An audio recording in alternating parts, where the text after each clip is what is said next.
c'est parti. Parfait, merci beaucoup d'être là tout le monde. Donc, 19h32.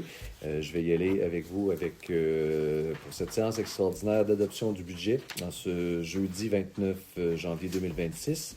Alors, ce que nous avons pour vous ce soir, en 1, mot de bienvenue. En 2, l'adoption de l'ordre du jour. En 3, présentation et adoption des prévisions budgétaires pour 2026. En 4, présentation et adoption du plan triennal d'immobilisation pour 26, 27 et 28, ce qui va nous permettre d'entreprendre une première période de questions suite à ce qui vous aura été présenté. En 6, adoption des taux de taxes foncières pour 2026. En 7, adoption des taux d'intérêt sur les comptes passés dus pour l'année 2026. Ce qui suivra en 8, adoption du projet de règlement numéro 505 concernant le taux de taxe pour cueillette, transport et disposition de matières résiduelles pour 2026. Nous avons la possibilité d'ouvrir une deuxième période de questions après vous avoir présenté ceci, ce qui nous amènera après à la levée de l'Assemblée. Alors, ça va me prendre quelqu'un pour en faire la proposition de cet ordre du jour, s'il vous plaît. Je propose. Madame Fournier, Aude. Merci beaucoup. Alors, nous constatons bien sûr quorum autour de la table, absence de M.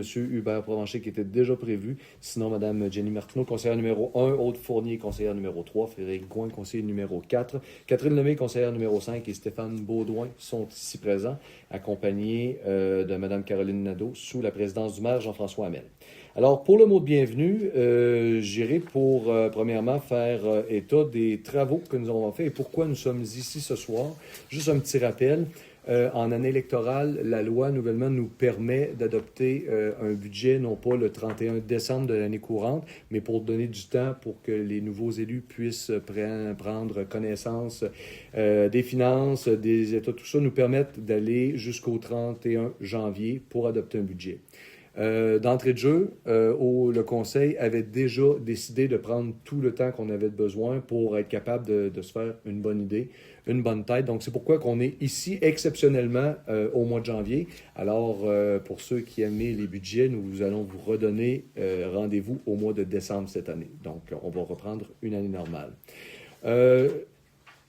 Je crois que ça a été une bonne décision de la part du Conseil que de prendre tout le temps que la loi nous permettait parce que, encore avant-hier et hier, des sommes qui étaient flottantes sont apparues, sont revenues. Donc, on a fait quand même un bon blitz en janvier et je vous dirais que dans la dernière semaine, un immense sprint de fin pour être capable de vous présenter ce soir ce que nous allons vous présenter. Donc, je vous annonce tout de suite que nous allons pouvoir vous présenter un budget à l'équilibre. Ça n'a pas été évident d'équilibrer ce budget-là. On sait très bien que nous sommes en année de nouveau rôle triennal. On a vu la valeur de la municipalité monter énormément. Et quand je vous dis qu'on considère avoir bien fait les choses que de prendre tout notre temps, sinon, il aurait probablement fallu adopter un budget de transition, réappliquer le même taux que l'an passé. Et là, au même taux que l'an passé, il y a des gens qui auraient eu plus qu'une méchante surprise. Il y a des gens qui auraient vraiment trouvé qu'on n'a pas fait notre travail. Donc, je vous garde un petit peu le suspense sur ça, mais pour vous dire qu'on a eu la chance aussi de travailler en collégialité. On a quelques petits défis, quelques réunions ont dû se faire à distance, en visio pour plein de raisons, mais je vous dirais que l'équipe que vous voyez devant vous a travaillé vraiment de façon exemplaire. Tout le monde apportait son point. Je suis vraiment content de pouvoir présider ce premier budget-là et de vous le présenter. Donc, c'était mon mot de bienvenue.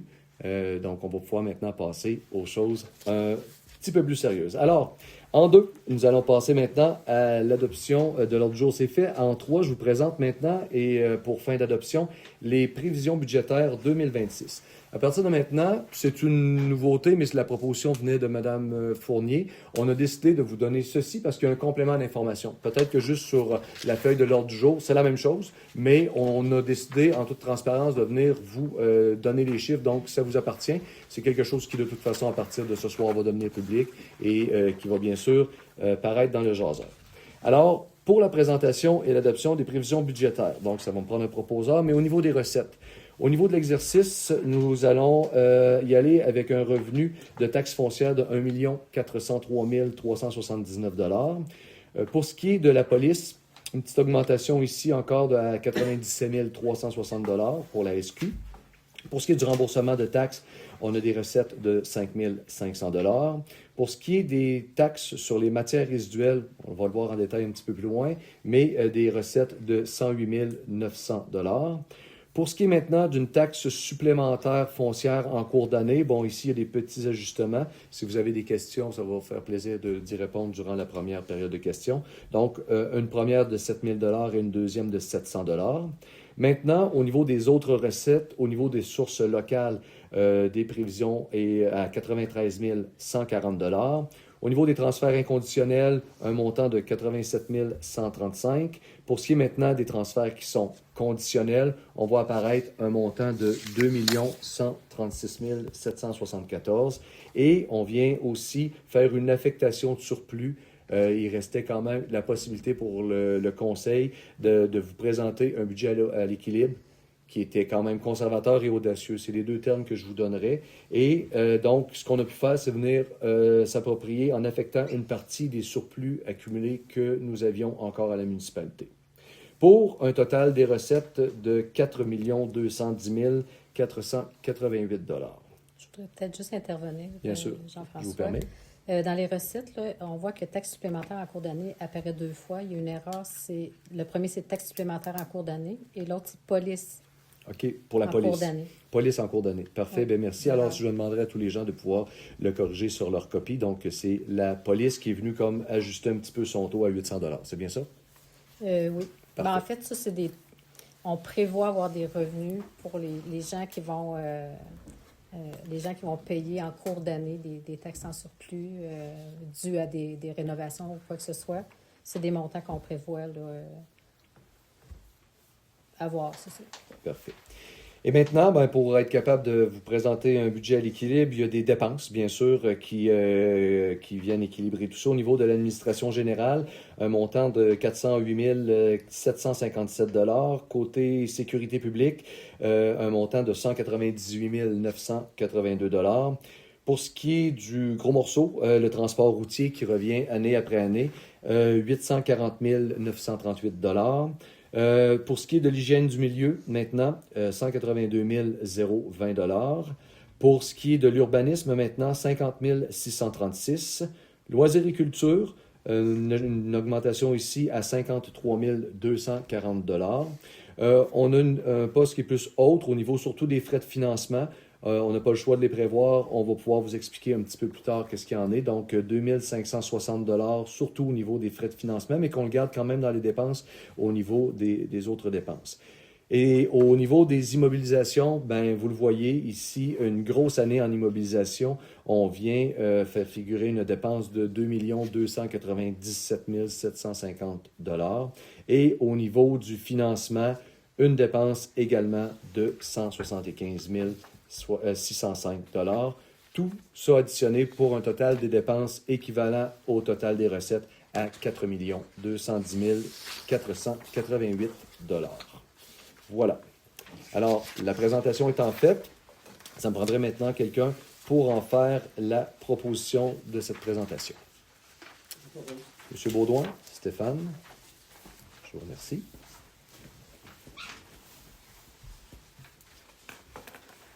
Maintenant, puisqu'on vous a présenté les prévisions budgétaires, on vous amène maintenant au plan triennal d'immobilisation. Le plan triennal d'immobilisation est une obligation légale que nous avons qui doit tenir, dans le fond, pour simplifier les choses, pour venir dire à tous les ministères et surtout aux citoyens que la municipalité projette des travaux dans l'année en cours. Donc, notre obligation est d'avoir un portrait fidèle avec le budget pour 2026, mais d'être capable de venir dire on a des projets pour 2027, on a des projets pour 2028. La loi ne nous spécifie pas de venir détailler chacun de ces projets-là, parce que vous comprendrez de toute façon qu'on est un nouveau conseil et qu'on veut quand même se donner le temps de bien les ficeler. Mais pour 2026, ce qu'on voit apparaître, c'est un rechargement granulaire. Je vais prendre la peine quand même de vous donner un peu tous les détails de ça qu'on a sur notre plan d'immobilisation triennale. Donc, pour ce qui est des travaux publics en infrastructure, ce qu'on prévoit surtout cette année, c'est 124 780 $ au niveau du rechargement granulaire. Ça, on avait décidé de toute façon, l'ancien conseil et le nouveau conseil a maintenu. On ne veut pas prendre de retard au niveau du rechargement de nos chemins en gravier. L'important, c'est de bien cibler ces chemins-là, bien sûr, mais d'être sûr de ne pas, à un moment donné, les endommager parce qu'on est en train de passer le grader, puis il n'y a plus rien pour relève des roches. Donc, l'important, c'est de quand même maintenir nos projets. On maintient aussi changement de ponceau pour 117 470 on a des fois regardé à peut-être baisser ce poste-là, mais après avoir pris la peine de consulter notre inspecteur municipal, il nous expliquait qu'il y avait comme pas tant de rattrapage, il y a un bon coup qui a été donné, mais qu'il fallait quand même maintenir la cadence parce que plusieurs de ces ponceaux-là sont changés une année et ils sont tenus en dormance pour l'hiver, ils sont asphaltés l'année d'après. Donc, si on ne changeait pas cette année, on reportait de 2 ans, alors je pense que les élus ont fait, d'accord, on va continuer d'être quand même assez audacieux au niveau du changement du ponceau. Au niveau de l'asphaltage, c'est ici qu'on doit se commettre un peu. Alors, dans le budget, on a prévu des sommes et c'est quand même intéressant parce que les 2 projets que je vous ai parlé, rechargement granulaire et ponceau, venaient de notre budget d'opération qu'on vient de vous dire. Mais aussi, cette année, on a reçu une confirmation des sommes du TEC, le programme sur la taxe d'assises qu'on appelait avant. C'est un montant total, Mme Nadeau, de 700... C'est près de 700 000. Près de 700 000 pour 5 ans. Vous allez dire c'est un gros montant, mais là, il faut faire une programmation des travaux et c'est à l'année 1. L'an dernier, on a tombé dans une conjoncture où c'est toujours un programme, il nous dit ça, sur 6 ans. Donc, les 5 premières années, vous avez une programmation. La 6e année, vous faites une reddition de compte, donc il n'y a pas d'argent de la 6e année. Et bien sûr, comme la conjoncture et les planètes étaient mauvaisement alignées pour nous l'an dernier, nous étions dans une année 6. Donc, on recommence une nouvelle programmation des travaux avec le TEC. Donc, ça nous a permis de dire, on va venir chercher des montants et la source de financement, on vous le dit, c'est soit dans le budget d'opération le TEC. Pour ce qui est d'asphaltage, cette fois-là, il y a une petite différence. On voit apparaître un projet d'asphaltage de 552 000 $. Il n'est pas pile poil au fin mot, mais ce qu'on vient vous dire ce soir, c'est que oui, il va y avoir de l'asphaltage tel que proposé et accepté par le conseil de la part de M. Gagnon, notre inspecteur. Mais on s'était engagé l'an dernier à décohésionner une bonne partie qui était en fin de vie utile de la route Marcheterre. Et comme c'est une route prioritaire, on a fait faire une évaluation sommaire. L'évaluation sommaire était de l'ordre de 5 à 600 000. On va demander des études supplémentaires pour arriver à un montant beaucoup plus bas que ça. Mais la municipalité a déjà décidé d'aller chercher dans son surplus accumulé un 200 000 $ pour venir au moins commencer le montage financier qu'on va venir compléter avec le PAVL, qui est un programme de subvention au niveau provincial, et bien sûr notre budget d'opération.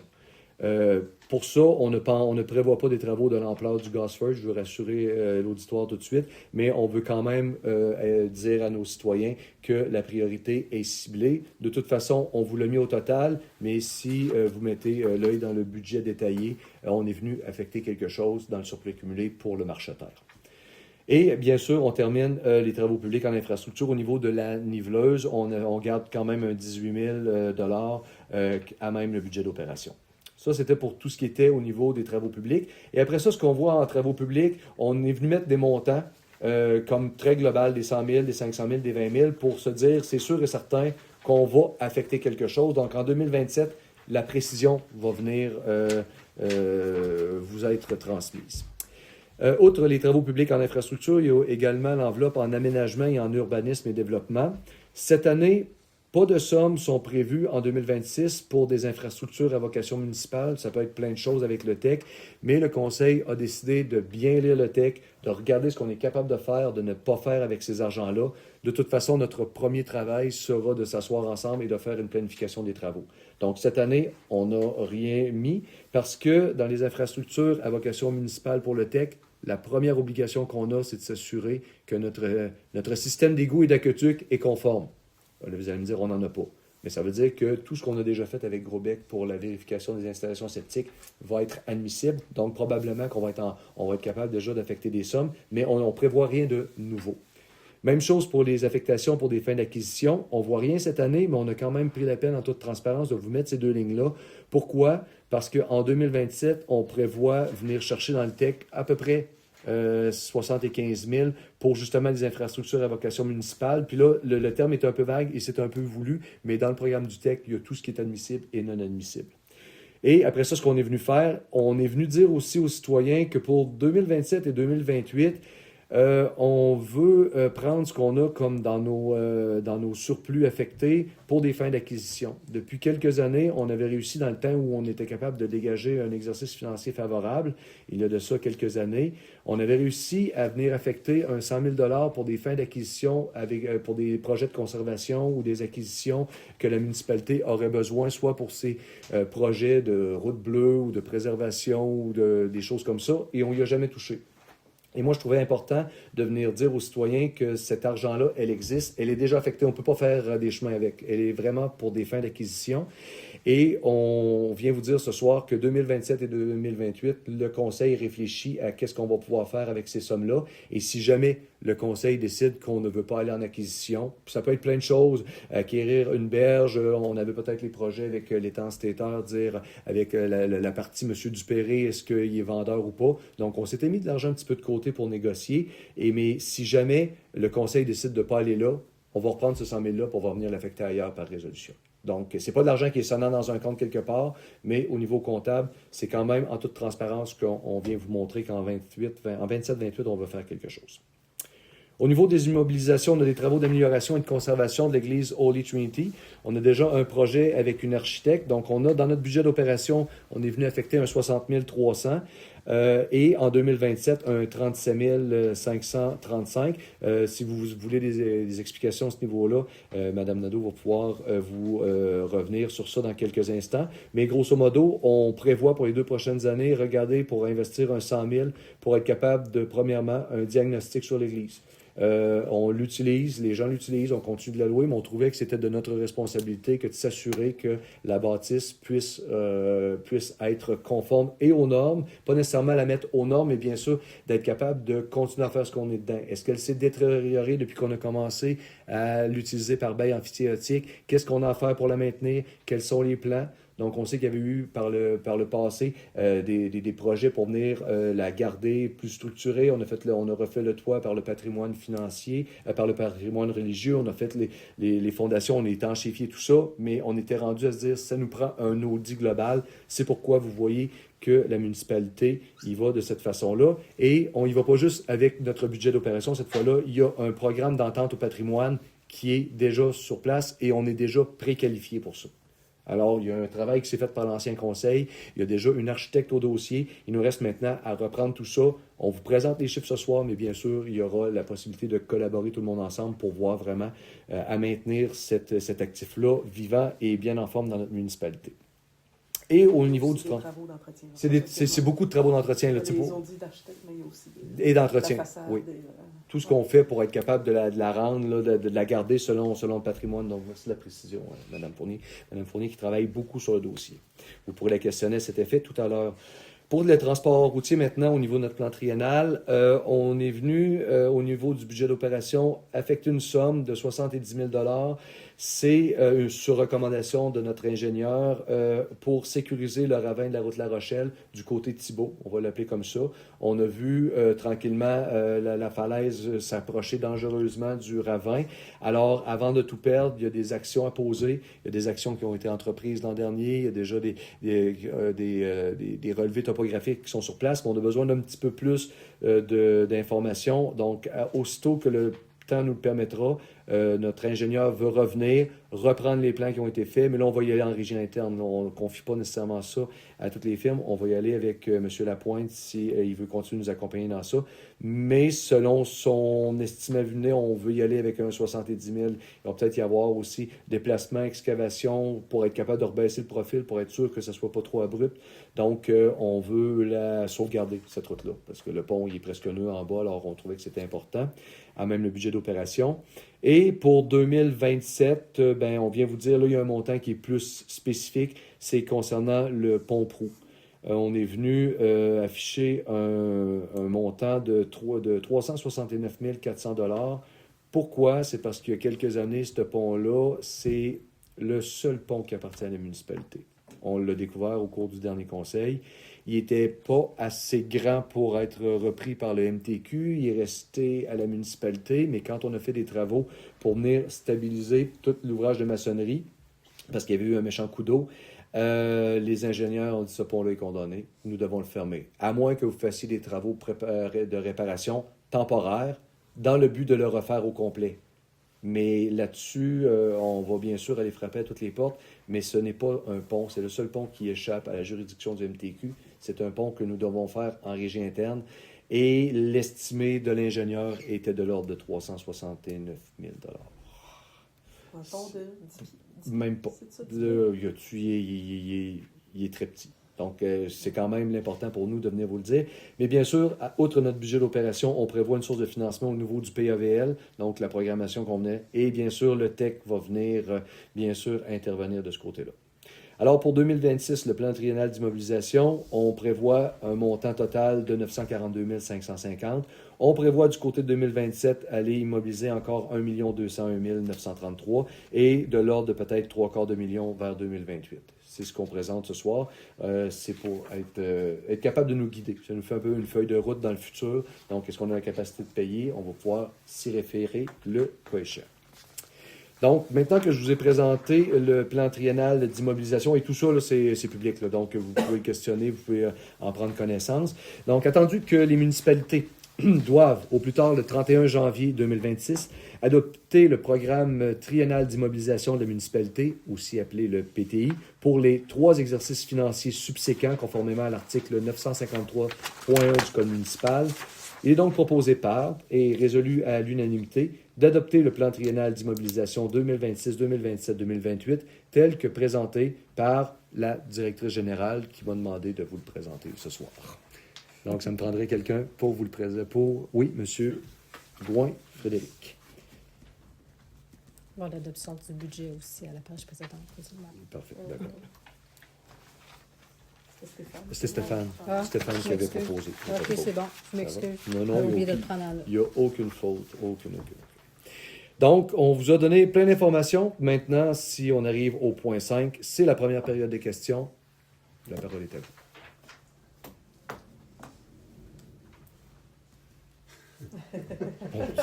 On est... Il y a assez de chiffres qui Oui, je comprends. C'est pour ça qu'on a décidé de vouloir... Le pont Prou est juste ici, en haut de la côte Prou, en montant à partir de chez Pierre en bas, on monte en haut. On passe dessus, c'est le bout qui cogne qu'on pense que c'est un pont sauve, mais c'est un pont. Il est ici en haut, là, avant d'arriver sur la route La Rochelle. Là.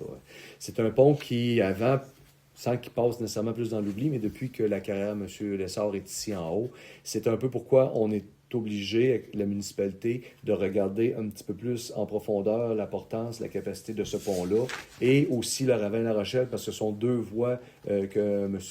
Lessard, avec sa carrière, utilise pour être capable de sortir. Donc, c'est là où ça devient un petit peu plus problématique. Il n'y a rien présentement qui met la sécurité du public en jeu, mais à cause du rapport d'ingénieurs qui nous ont dit, si vous ne le refaites pas dans les... On avait 4 ans pour le refaire ou 3 ans? 4 ans. 4 ans pour le faire? 4 ans, oui. On avait 4 ans pour le faire. La 4e année, c'est l'an prochain. Là, cette année, on n'était pas capable, avec ce qu'on avait à faire au niveau du budget, on n'était pas capable de le faire cette année, mais on est venu montrer au ministère, oui, il y a un rapport qui est là, on le sait, il est pour 2027, on est venu se dire, on va le faire en 2027. Fait qu'à quelque part, on vient comme de s'engager à le faire pour 2027. C'est ce qu'on vient de faire, pour respecter notre obligation, parce que l'ingénieur ne voulait pas nous le certifier plus longtemps que ça. C'est ça, j'avais hâte que tu dises la base. On vient de s'engager à le faire, parce que là, quand tu as nommé 369 000, j'ai fait, j'espère qu'ils ne vont pas abandonner l'idée. On ne peut pas, puis ce qu'on vient vous présenter, on souhaite que c'est un montant maximal. Parce que ça peut aller vite, puis... Il arrive d'autres choses, c'est quand même partout. Effectivement. C'est sûr et certain que là, nous, c'est le prix qui est là depuis que l'ingénieur a fait l'évaluation. Est-ce qu'on est capable de penser autrement? Je vais vous dire que vous avez la chance d'avoir un conseil qui est capable d'être créatif. Des fois, quand on approche 11 heures le soir, il y a des bonnes idées qui sortent, comme on a vu au budget, mais on s'engage là, avec ce montant-là, pour dire au ministère, on va le faire. Vous nous avez obligés, on va le faire. Mais si jamais on est capable, pour une raison X, Y, Z, de le faire à moindre coût, vous savez qu'on va le faire à moindre coût. Okay? Mais selon les exigences, ça serait peut-être surprenant. Puis en même temps, il faut penser à un plan de dévire, c'est-à-dire que la côte va rester fermée. Quand est-ce qu'on le fait? C'est beau le budgéter, mais à un moment donné, il faut le projeter dans le temps. Est-ce qu'on le fait? On est pour combien de temps? Est-ce qu'on va en appel d'offres? Pas en même temps que le ravin. Puis pas en même temps que le ravin, parce que là, ça fermera, ça passera plus. Et en même temps, idéalement, je pense aux gens qui sont sur La Rochelle, faudrait que ça se fasse l'été parce que l'hiver, on ne les fera pas passer par Saint-Julien ni par le 5 de Saint-Fer. Là. Ou on a une entente avec le 5 de Saint-Ferdinand, comme c'est déjà arrivé, ou ce qu'on l'avait fait quand on avait fermé le pont pour justement l'investiguer. Tu sais, il y a des choses qu'on va faire, mais on ne vous oubliera jamais là-dedans, là, au contraire. Donc, on est très sérieux dans cette démarche-là pour le pont. Est-ce qu'il y a d'autres questions? Est-ce que ça a amené d'autres questions? Vous êtes là pour ça, là. M. Marcoux? Non. Non? Seigneur. D'accord. Alors, comme la première période des questions, on a pris note, Mme Nadeau, des questions concernant le pont-pou de la part de M. Marco. Marco, juste pour les besoins, Marco Morin. Marco Morin. Bon, j'ai bien ça. D'accord. Et Mme Labrie, qui ont questionné concernant le plan triennal d'immobilisation 2027 pour le pont-pou. Merci de vos questions. Ce qui nous amène maintenant à l'adoption des taux de taxes foncières pour 2026 au point 6 de l'ordre du jour. Alors, attendu que l'article 989 du Code municipal permet à une municipalité de prélever, dans les limites fixées par le dit Code et par voie de taxation directe, sur tous les biens imposables de son territoire, toute somme d'argent nécessaire pour régler les dépenses d'administration, il sera donc proposé et résolu à l'unanimité de fixer les taux de taxes foncières pour l'année 2026 ainsi. Taux de taxe générale, 74 sous du 100 $ d'évaluation. Taxe de sécurité policière, 0,0514 sous du 100 $ d'évaluation. Avant de prendre un proposeur, il y a 2 étapes. Premièrement, vous dire que l'an dernier, le taux était à 77 sous du 100 $ d'évaluation. On a pris acte du fait que le prix, surtout des terres agricoles, des nouvelles constructions, ont augmenté. On est avec un nouveau rôle triennal. Mais on n'était pas capable de vivre avec la conscience de mettre le même taux que l'année passée. Ça aurait fait trop mal à trop de gens. Alors, ce qu'on a été capable de faire, c'est de venir baisser le taux. Est-ce qu'il y aura des augmentations de taxes dans certains cas? Oui. Je ne suis pas en train de vous mentir. Il va y avoir certaines augmentations de taxes. Présentement, on n'est pas capable de vous dire une résidence moyenne à Irlande verra son compte de taxes augmenter parce que c'est un peu comme si cette donnée-là à Irlande, une résidence moyenne à Irlande, on s'est mis au défi de définir c'était quoi, mais tout le monde a accès maintenant à son rôle d'évaluation en ligne. Ce qu'on vient de vous dire ce soir, c'est que le taux va être diminué de celui de l'an passé. Et on ne pouvait pas non plus le balancer pour arriver trop OK. Vous avez vu les projets qu'on a sur la table. On ne pouvait pas prendre de retard non plus au niveau de nos budgets. Et on vous le dit, le chemin Gosford est venu manger le bas de laine qu'on avait quelque part pour les imprévus. Il y a 750 000 $ qui sont passés directement pour avancer et ne pas aller en règlement d'emprunt tout de suite.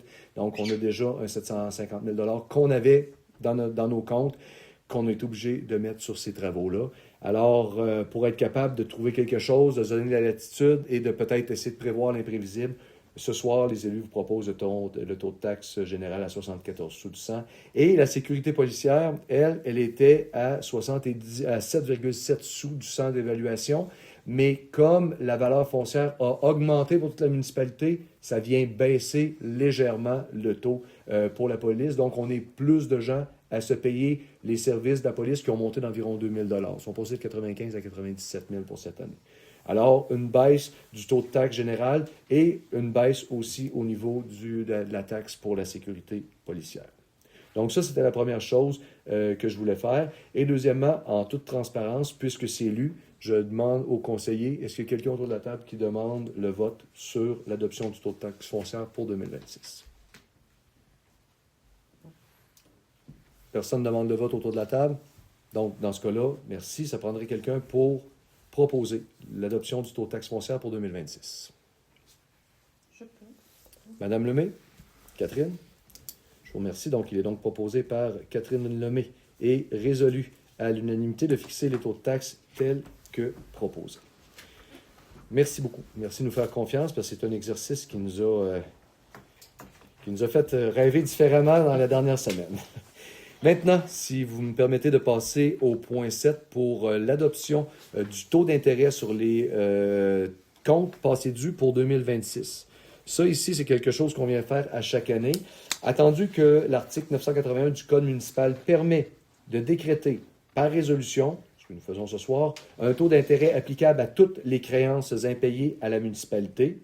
Il sera donc proposé par et résolu à l'unanimité que le taux d'intérêt sur tous les comptes passés dus en 2026 soit de Et là, une petite nouveauté, j'attire votre attention, depuis l'an dernier, on n'applique pas un taux d'intérêt dégressif, on a plus opté pour un taux d'intérêt agressif, c'est-à-dire le taux d'intérêt qui est proposé par le Conseil, c'est 13% pour la première année, 15% pour la deuxième, 17% pour la troisième, et pour quelqu'un qui aurait un arriérage de 4 ans, le taux passe à 20% d'intérêt.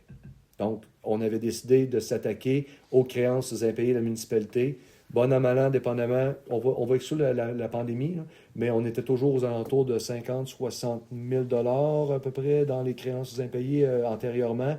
Le conseil précédent avait décidé de prendre le taureau par les cornes. On a décidé de ramener ça.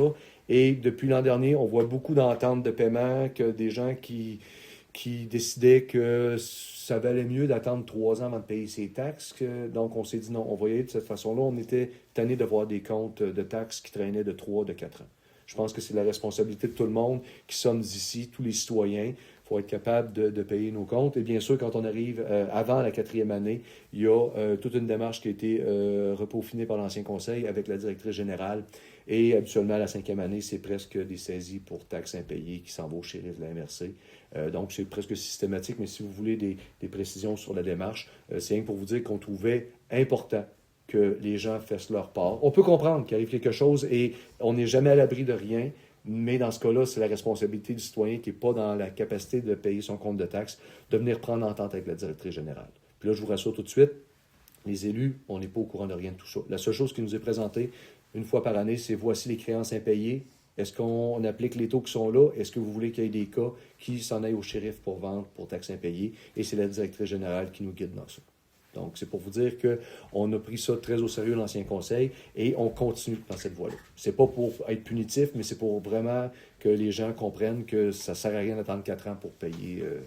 Payer en 2026 des taxes dues en 2021, c'est pas respecter l'ensemble des citoyens. Et ça, on est quand même très transparent avec vous de ce côté-là. Alors, ce qu'on vous présente, ce sont les mêmes taux que nous avions appliqués l'an dernier. Alors, c'est pas une surprise, mais je trouvais important de venir devant vous pour vous les expliquer. Parce que peut-être que maintenant, ça se peut que vous ayez un arriérage. Puis ça l'arrive, puis on n'est pas en train de vouloir le punir, mais dans ce cas-là, les ententes avec la direction générale de paiement sont vraiment préférables parce qu'on donne beaucoup de souplesse à notre direction générale pour s'entendre. On ne veut pas sévir, on veut s'entendre. C'est le mot qu'on a à retenir ici autour de la table. Est-ce que j'ai bien fait ça, Madame la directrice? Absolument. Alors, ça me prendrait dans ce cas-là, maintenant que c'est expliqué, quelqu'un pourra faire la proposition d'adoption du taux d'intérêt sur les comptes passés dus pour 2026. Madame Martineau? Jenny? Merci.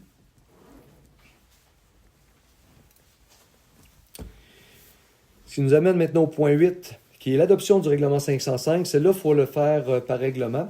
Alors, concernant le taux de taxe pour la cueillette, le transport, ainsi que la disposition des matières résiduelles, c'est bien beau aller cueillir tout ça à votre porte, mais encore faut-il en disposer.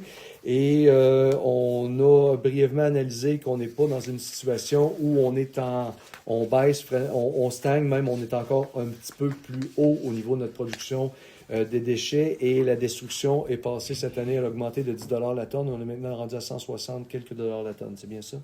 Au niveau de la destruction, madame? Oui. Parfait.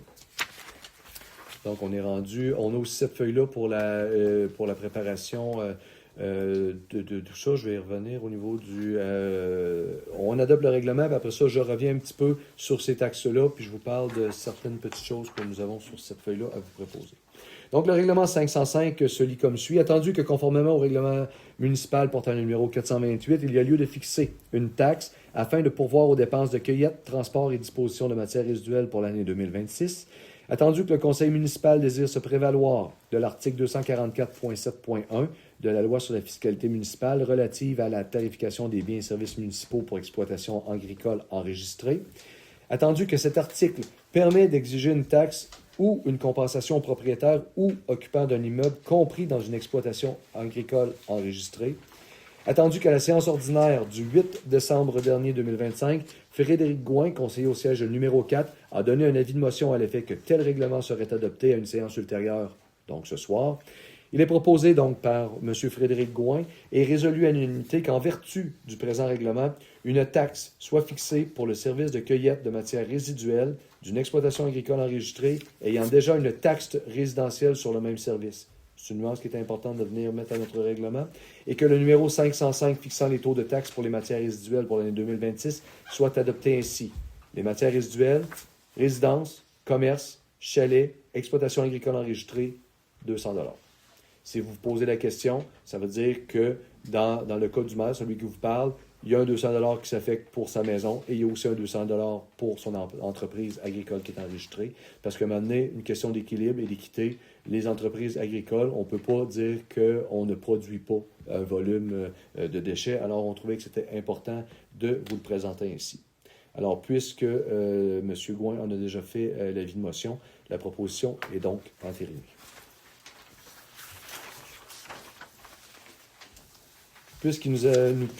Puisque maintenant, avant d'aller à la période de questions, quelques petits points. La sécurité policière, on vous en a parlé. Le rôle d'évaluation, on vous en a parlé. Donc, de retenir qu'on baisse le taux de 3 sous du 100 $ d'évaluation. Concernant le contrat de déneigement, c'est quand même assez important parce que le Conseil a dû se pencher sur ça. Nous sommes à la dernière année d'un contrat de 3 ans avec les entreprises Germain-Day et Excavation. Et cette année, le contrat nous coûte 480 352,96 $. C'est un contrat qui se fait en 4 versements, donc de 96 070 et 56, et 2 autres versements de la moitié, donc de 48 035 et 27.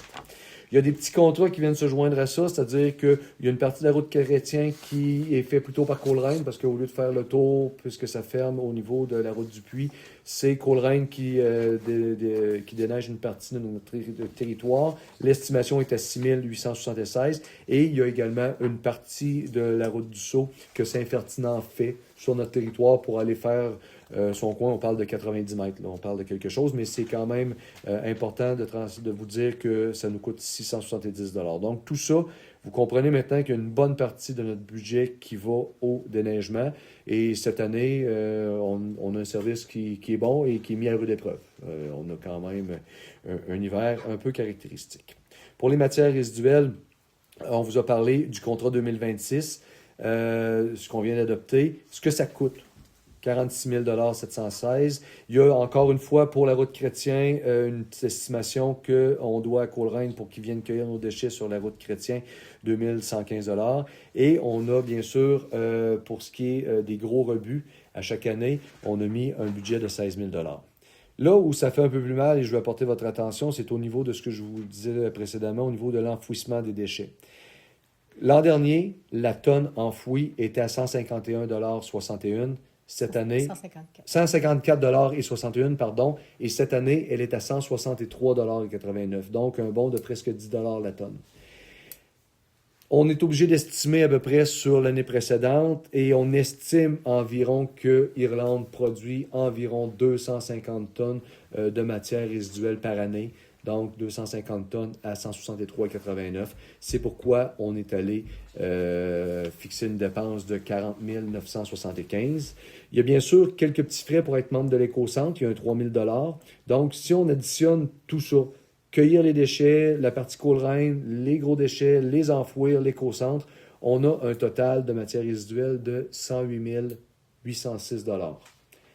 Maintenant, en appliquant le 200 $ qu'on vient d'adopter, ça nous amène à 107 000. Il y a un petit manque à gagner, mais habituellement et historiquement, Irlande, on pourrait charger un petit peu plus cher pour être capable de générer un petit peu de revenus, mais on a toujours pris la peine de vouloir charger au coûtant de ce que ça coûtait les matières résiduelles. Donc, cette année, on a un petit déficit d'exercice là, mais on sait que malgré le manque à gagner de 1 200 $, il y a un versement compensatoire de Recycle Québec d'environ une quarantaine de mille qui rentre. Donc, on est capable de vous présenter en toute transparence un budget non seulement à l'équilibre, mais qui va peut-être, de ce côté-là, être capable de prendre un peu de sous parce qu'on sait que la matière sélective, donc le recyclage, si on peut l'appeler comme ça, ben lui, c'est maintenant pris en charge par la MRC qui nous le recharge en code-part. C'est bien ça la mécanique maintenant? Oui. Voilà. Donc, c'est important pour moi, je sais que c'est d'autres chiffres, mais de vous dire en toute transparence qu'est-ce qu'en sont les différentes informations pour en arriver à vous dire que au lieu de 180 $ par résidence pour les matières résiduelles cette année, c'est 200 $. Donc, le 20 $ d'augmentation s'explique là et l'augmentation du prix d'enfouissement justifie à lui seul le 20 $ d'augmentation. On a fait un calcul sommaire, puis on arrivait pas loin de ça, 20 $. Donc, c'est pour vous dire que si ça n'avait pas monté, si c'était resté à 154, on aurait probablement envisagé de le laisser à 180 ou de le monter peut-être à 185, mais avec l'augmentation, on n'avait pas le choix d'y aller au coûtant pour respecter un peu l'historique qu'on avait dans ce dossier-là. Voilà. Alors, puisque c'est fait, nous en sommes maintenant, et que Frédéric avait pris la peine de le faire, nous en sommes maintenant à notre ordre du jour rendu à la deuxième période de questions. C'est celle qui vous appartient pour une deuxième fois. Pourquoi qu'on le fait comme ça? Parce qu'on y va avec un bout, on vous en dit une partie, ça peut générer quelque chose. Et peut-être qu'en cours de séance, ben, vous avez la chance de poser une deuxième fois des questions sur l'ensemble de la séance, là. Donc, s'il y a d'autres questions, la parole vous appartient encore, ça va nous faire plaisir d'y répondre. Peut-être une question. Ça va nous faire plaisir, Mme Au Labrie. niveau des matières résiduelles, quand vous adoptez le budget pour les 3 prochaines années, dans le fond, ce que j'entends, c'est qu'on est comme juste dans l'argent pour cette partie-là. Ça veut-tu dire que ça se pourrait pas, mettons, qu'on puisse envisager peut-être avoir le compost, tu sais, qui ramasse le compost éventuellement pour les 3 prochaines années, on oublie ça? C'est pas qu'on oublie ça pour les 3 prochaines années, c'est que d'année en année, nous devons regarder ce qu'on a généré comme déchets, ce que ça coûte, et le charger au coûtant. C'est juste ça qu'on vient de dire. S'il y a un projet de compostage, c'est complètement autre chose. Ça vient pas, ça vient. Non, c'est pas dans ce budget. C'est vraiment sur un budget de. Faut sortir les vidanges, puis il faut en disposer. Si ça coûte tant, tout le monde ensemble, on le divise par le nombre d'unités, que ce soit les chalets, les résidences, les commerces. Avant, il y avait une différence entre les résidences et les chalets, mais maintenant, on s'est rendu compte à l'usage que des chalets l'été, des fois, c'est plus de parties, puis ça finit quasiment par générer autant de déchets qu'une résidence avec 2 occupants pendant toute une année, même des fois plus. Donc, de cette façon-là, on est venu l'équilibrer de cette façon-là. On l'a mis uniforme. Donc, c'est un taux de 200 $. Ça n'a pas rapport avec le nombre. Tu peux avoir 10 bacs verts en avant de chez vous, ça va être 200 $. Tu peux en avoir un, tu sors une fois ou 2 mois, ça va être 200 $ pareil. Voilà, c'est cette mécanique-là qui s'applique, Mme Lebris. Est-ce qu'on a bien répondu à votre question? Oui. D'offrir un service de compostage éventuellement. Oui, c'est ça, ça s'en vient. On est obligé. Oui, ça s'en vient. Il va y avoir une obligation qui s'en vient. On s'entendre encore sur la forme que ça va prendre. Tu sais, il y a... Irlande, étant donné qu'on est un milieu rural, Non. faire une collecte de l'ensemble des bacs bruns, finalement, on génère plus de GES que... Ouais. En camionnage et en bac de plastique. Là. Fait que des alternatives à la maison qui pourraient être très Puis je vous dirais fonctionnelles pour les citoyens. Que les 2 derniers conseils, comme Mme Fournier le dit à juste titre, on avait comme regardé, parce qu'il y a des municipalités qui sont arrivées, voici le bac brun. On va le ramasser, voici les dates. Et sur le coup, nous, on a vraiment fait, écoutez, on a fait, sans y aller dans le fin mot du détail du calcul, on a dit, on va générer plus de gaz à effet de serre, on va générer plus de dépenses que finalement, ça va finir par rapporter. Et les 2 derniers conseils, on optait vraiment plus pour une approche peut-être de sensibilisation et de dispositifs directement à la maison. Tout le monde on a grand terrain souvent en Irlande, on a notre jardin, on a tout ce qu'il faut. Alors que de commencer à dire qu'on va y aller, on va faire une collecte, oui, ça paraît bien. Quand on veut sortir, puis les gens ne le font pas juste pour ça. Mais Irlande, on est allé plus loin dans la réflexion, puis c'est pas parce qu'on n'a pas encore mis de bac brun sur place qu'on n'y a pas réfléchi, au contraire.